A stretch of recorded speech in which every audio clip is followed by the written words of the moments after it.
ئەگەرچی ڕەوشی هەرێمەتی لە ناوچەکە بە هۆی ئاڵۆزەکانی نێوان ئەمریکا و کۆماری ئیسلامی ئێران دۆخێکی سیاسی و ئابووری گەرمی لێ هاتۆتە ئاراوە، بەڵام ئەو دۆخە ڕنگدانەوەی خراپی لەسەر جوڵەی بازرگانی و ئابووری لە خاڵە سنوورەکانی نێوان عێراق و هەرێمی کوردستان و کۆماری ئیسلامی ئێران دروست نەکردووە.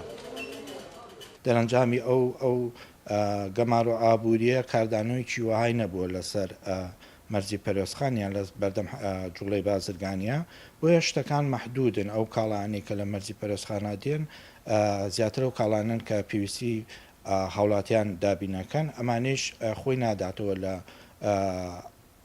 ئەو بەروبوومە کاڵا زەخمانی کە ئەمریکا فۆکسی لەسەرێتی. بەڕێبەری گومرگی گەرمیان ئاشکرای دەکات لە پەرۆسخان بابەتە سیاسیەکان دەرهاویشتەی خراپیان نییە، بەڵام پەیڕەوکردنی سیاسەتی گومرگی زیانی ئابووری و بازرگانی گەیاندووە بە پەرۆسخان. هۆکارەکەشی بۆ ئەوە دەگەڕێنێتەوە تەنها خاڵە سنوورەکانی هەرێم پابەندن بە بڕیارەکان و خاڵە سنوورەکانی باشوور و ناوەڕاستی عێراق کار بەو سیاسەتە گومرگە نوێ ناکەن. ئەمە شوای کردووە بازرگانان لێرە ڕێژەی هاوردەی کاڵا و شمەک کەم بکەنەوە.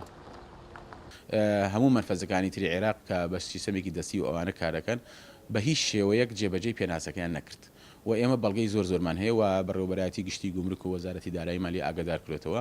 ئەمە وای لێ کردووە لە کۆتاییە یەک بازار هەیە بۆ کاڵە بازرگانەکان و بۆ بازرگانەکانێکی هەرێمێکی عێراق یەک بازاڕی هەیە.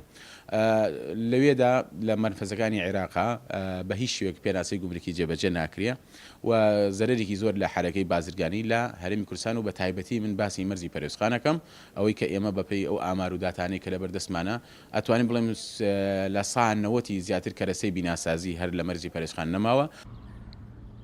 لە چەند مانگی ڕابردوودا حکوومەتی عێراق بە نووسراوێکی ڕەسمی قەدەغەکردنی هاوردەی زیاتر لە 70 جۆر مادەی بازرگانی لە خاڵە سنوورەکانی نێوان عێراق و هەرێمی کوردستان و وڵاتی ئێران ڕاگەیاند. ئەمەش بەوە لێکدرایەوە کە پەیوەندی بە سزا ئابووریەکانی ئەمریکا هەیە بۆ سەر وڵاتی ئێران، بەڵام هەرزوو ئەم بابەتە ڕەتکرایەوە و بەرپرسان ڕایەنگەیان قەدەغەکردنەکە پەیوەندی بە هەبوونی ئەو مادانەوە هەیە لە ناوخۆی عێراق و پێویست ناکە لە وڵاتی ترەوە هاوردە بکرێت.